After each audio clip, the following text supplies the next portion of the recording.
자, 오늘 우리에게 주신 하나님의 말씀은 욥기서 9장 11절에서 24절 치열하게 물어보라 라고 하는 제목을 가지고 하나님의 말씀 함께 보도록 하겠습니다.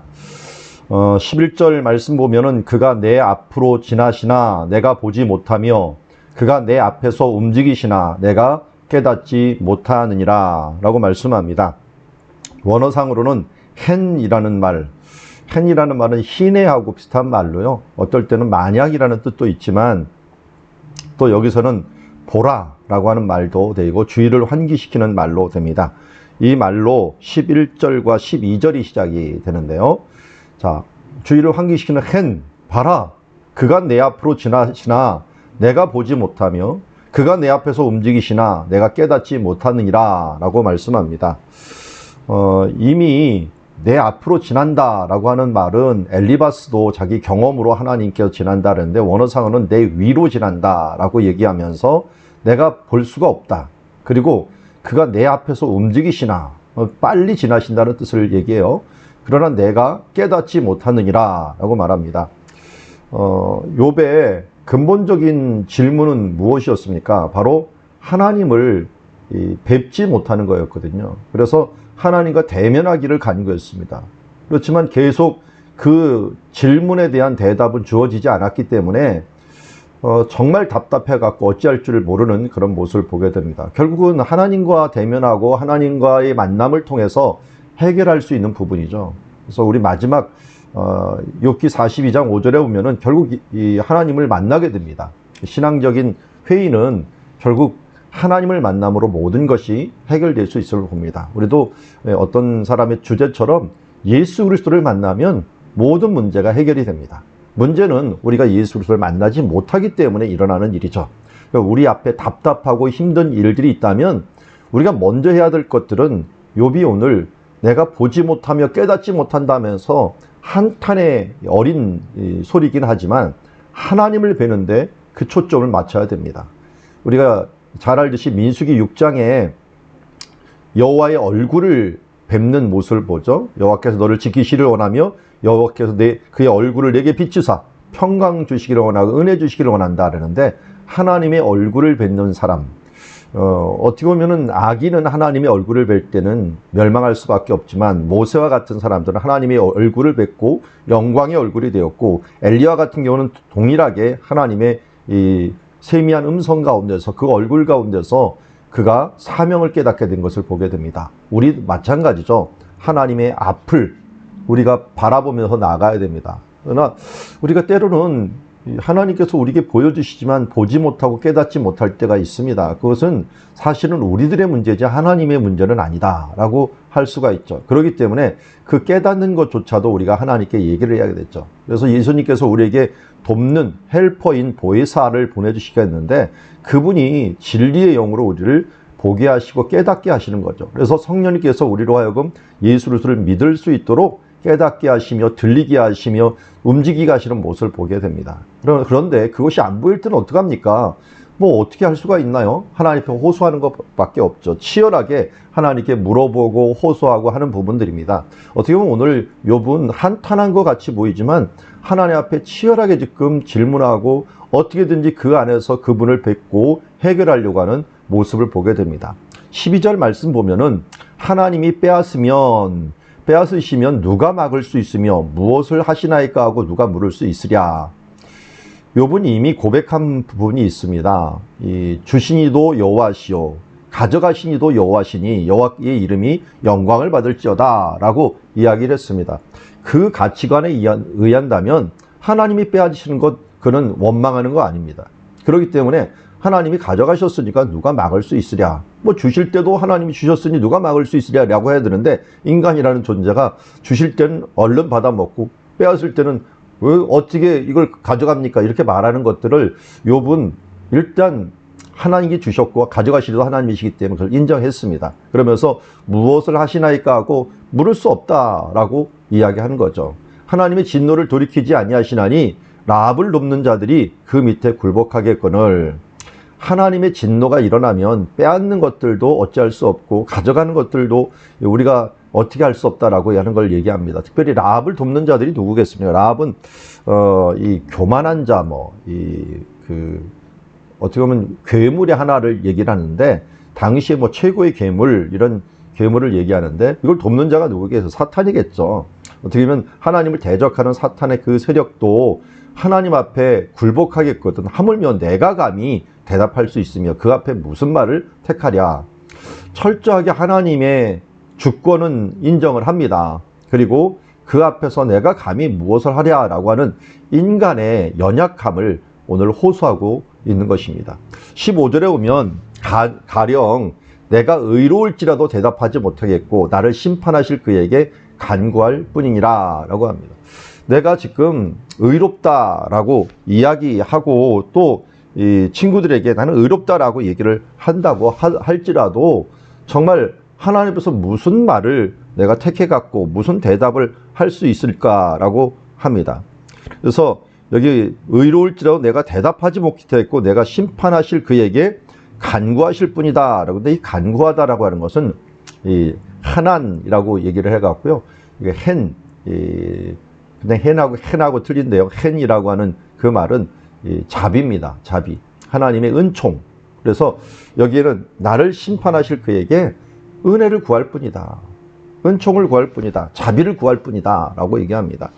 참 하나님 앞에 참으로 자신의 위치가 어떤 위치라는 것들을 잘 알고 있는 욥의 모습입니다. 자기는 하나님 앞에 피조물이고 그 앞에 경외하는 자의 모습을 보여주고 있습니다.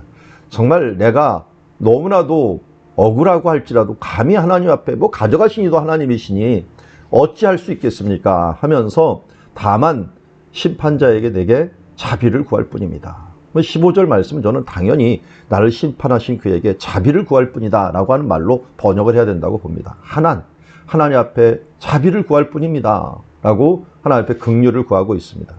가령 내가 그를 부름으로 그가 내게 대답했을지라도 내 음성을 들으셨다고는 내가 믿지 아니하리라.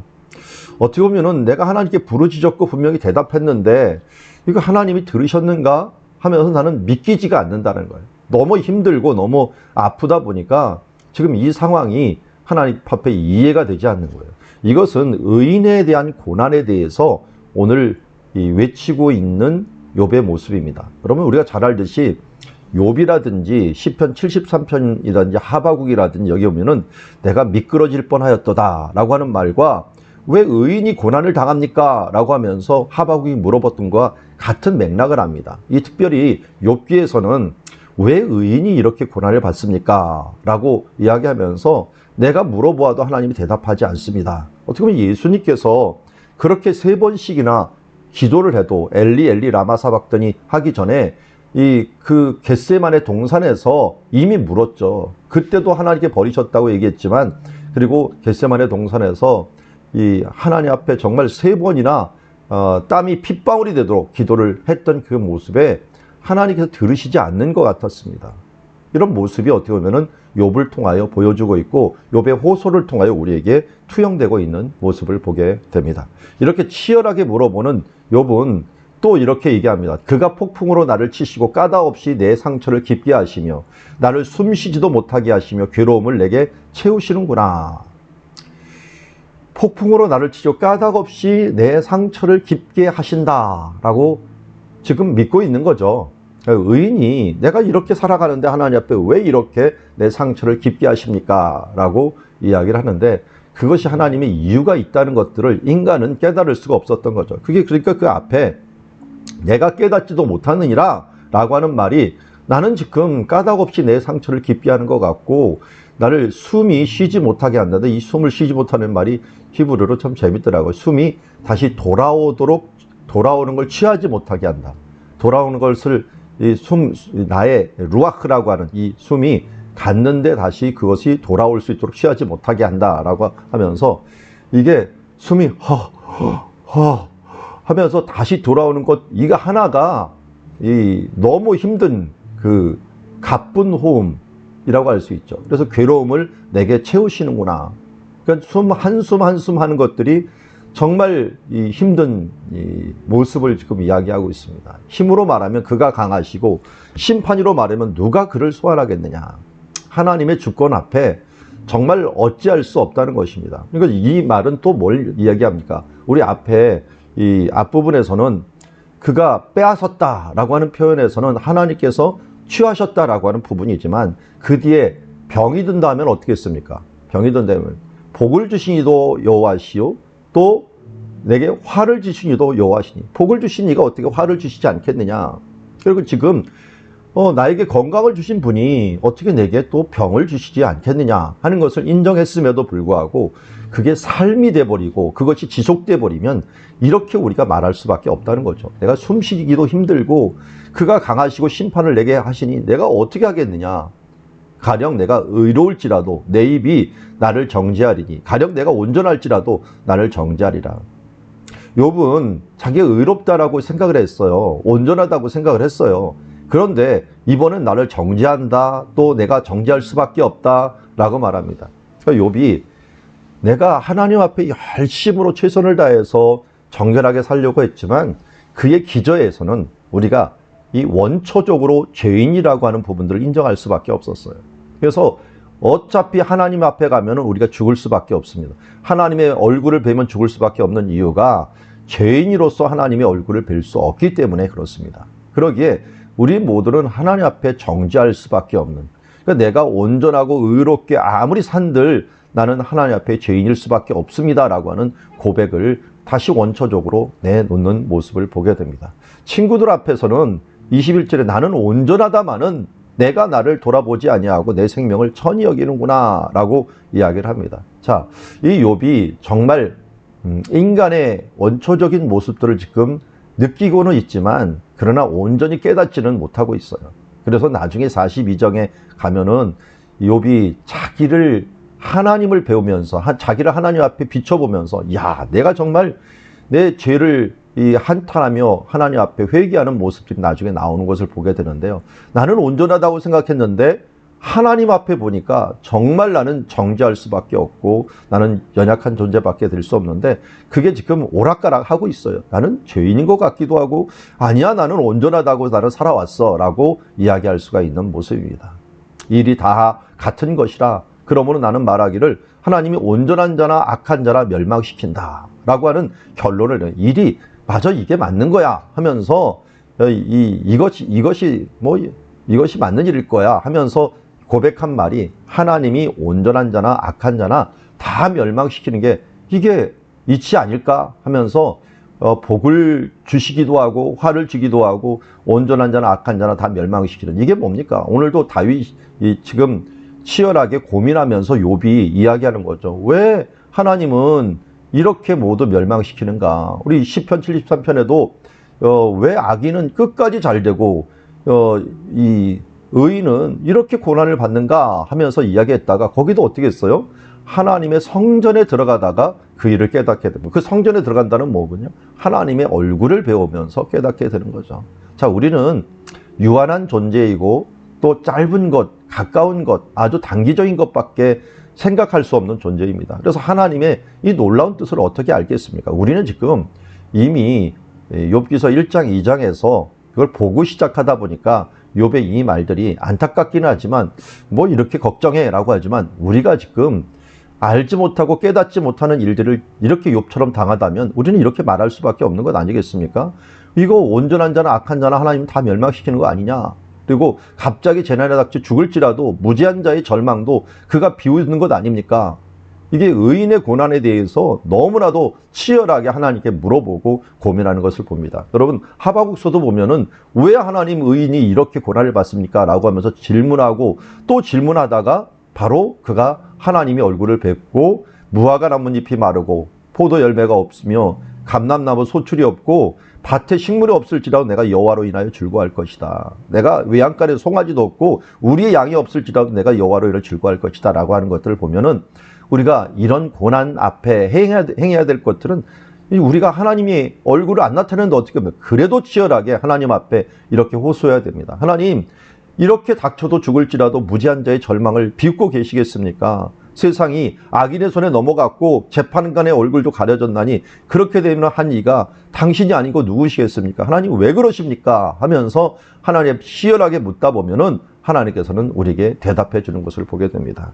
저는 오늘 욥의 이 모습을 보면서요, 우리가 너무 하나님 앞에 그냥 무기력하게 서 있는 모습들을 가끔 보게 됩니다. 욥은요, 하나님께 치열하게 물어보았습니다. 내 소리를 한탄하기도 하고. 우리 욥의 가장 큰 강점은 뭐라 그랬습니까? 하나님 앞에 섰다는 거예요. 코람데오라는 거예요.